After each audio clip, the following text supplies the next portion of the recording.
Asian సదస్సులో virtual గా పాల్గొననున్న ప్రధాని మలేషియాలో ఈ నెల ఆసియన్ సదస్సు జరగనున్న విషయం తెలిసిందే. కోలాలంపూర్ లో అక్టోబర్ 26 నుంచి 28 వరకు జరగనున్న ఈ సదస్సుకు ప్రధానమంత్రి నరేంద్ర మోదీ హాజరు కావడం లేదు. ఈ విషయాన్ని ప్రధాని స్వయంగా ప్రకటించారు. ఈ సమ్మిట్ లో వర్చువల్ గా పాల్గొననున్నట్లు తెలిపారు.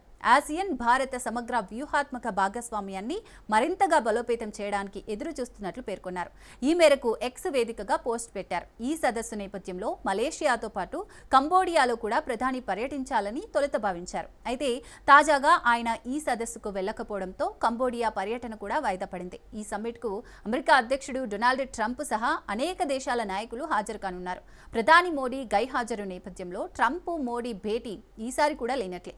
ఈ ఆసియన్లో Malaysia, Philippines, Singapore, Thailand, Vietnam, Myanmar వంటి 10 దేశాల సభ్య దేశాలుగా ఉన్నాయి.